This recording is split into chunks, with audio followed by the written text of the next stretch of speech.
right now, Iran vowing to retaliate as the U.S. threatens more strikes on key oil hubs. The flow of oil also at the center of this conflict, as leading CEOs are warning the energy crisis will only get worse. All right. This week, the administration is set to release 172 barrels from its reserve, as the price of oil is now more than $100 a barrel starting today, 103. So what else is being done to keep costs down? Let's head down to the White House, where Press Secretary Karoline Leavitt joins us live. Good morning, Karoline. Good morning. Good to see you guys. Thanks for having me. So, Karoline, can you talk about, I know the president has had these conversations with some of these countries that he wants to be a part of this coalition. What countries are those? Well, the president has spoken with many countries throughout the last several days. We're on day 16 of Operation Epic Fury, and the United States military continues to totally decimate the rogue Iranian terrorist regime.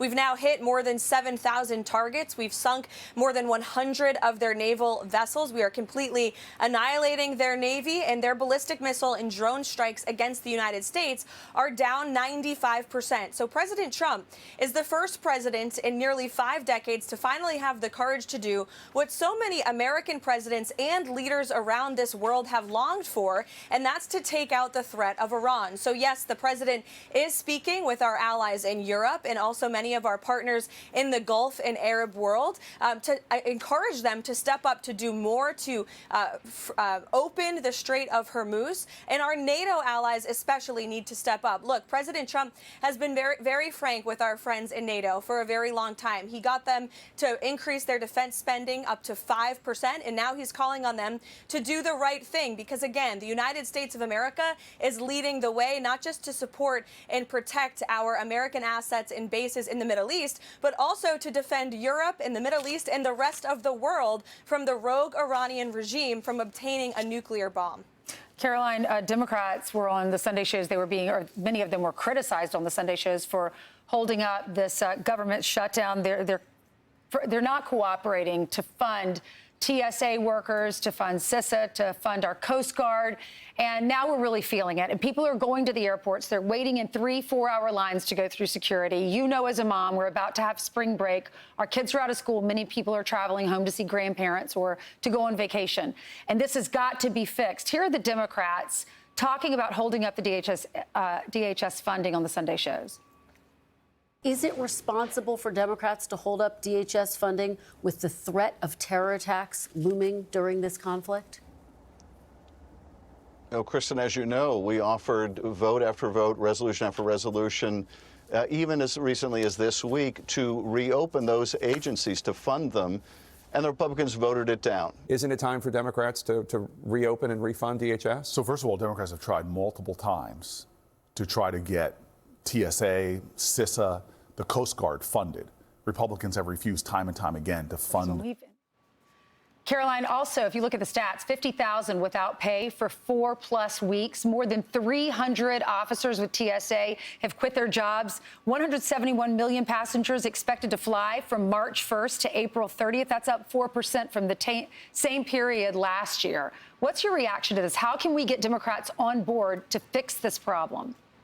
Well, the White House is trying every day, Ainsley, and President Trump has been on the side of the American people in this fight since day one. He has consistently called on Democrats on Capitol Hill to do the right thing and fund the Department of Homeland Security. That's all we're asking for. We want FEMA to be paid. We have another storm rolling in the East Coast later this afternoon. Those workers going without pay. Again, TSA agents who do a thankless job at airports across the country are going without pay. And now American air travelers are being impacted by this. The Democrats are playing partisan politics, and they can't even tell you why. They have no good reason for it other than they are trying to object to everything that President Trump wants. But this is a good thing for the American people, of course, to keep the Department of Homeland Security open and fully funded. That's what President Trump and the White House is calling on Democrats to do. It's very simple. They just need to get back to Washington and actually do it. And Caroline, look.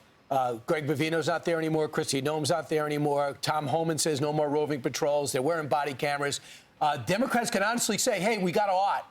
Instead, they want no masks and they want federal subpoenas, warrants. Forget it. It's not. Those two things are never going to happen. Right. But I want to bring you to something else that's happening, I believe, on March 31st to April 4th. It's supposed to be a meeting between President Trump and President Xi in Beijing. Is that in jeopardy, being that we have a war now in Iran? I don't think the meeting is in jeopardy, but it's quite possible the meeting could be delayed. These are leader-to-leader conversations that are currently taking place. And if the trip is delayed, then, of course, we will provide those dates very soon. I know President Xi was very excited to welcome President Trump to Beijing, and I know President Trump looks forward to this trip. It's really just a matter of the timing. Of course, the president's utmost responsibility right now as commander-in-chief is to ensure the continued success of Operation Epic Fury, as he's doing 24/7 here at the White House and here at home. So we'll look forward to announcing those dates very soon. Karoline, can you give us an update on the Save America Act? It seems like the majority leader, Senator John Thune, is going to bring it up for a vote. This has to be a red line in the sand for the GOP, right? It's what we're hearing, and it's what we're hoping. The president has made it very clear. He wants that bill on his desk here at the White House as soon as possible. It is 5 of the most common sense proposals that any party has ever put forward, and the American people overwhelmingly support this bill.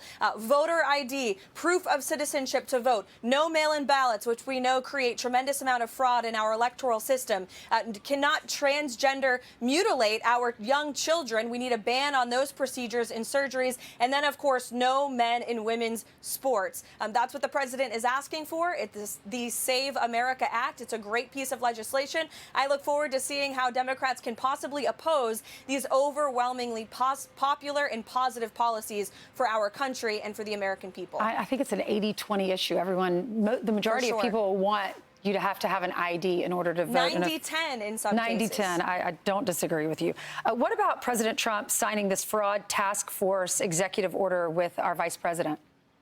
Yes, later this afternoon in the Oval Office, the president and the vice president will formally launch their executive order and their task force against fraud. This is another promise made and kept by President Trump. He announced this in his State of the Union address and announced that the vice president would be overseeing this task force. So this is really going to establish a whole of government effort to fight fraud at both the state and the federal level in every state across the country. We look at states like California and New York. We know there's been hundreds of billions of fraudulent schemes that have ripped off American taxpayers. So we're going to turn every page to find and identify this fraud, to prosecute the individuals who are engaged in it. This will be, again, a whole of government effort led by the vice president, and the president will be signing that in the Oval Office this afternoon.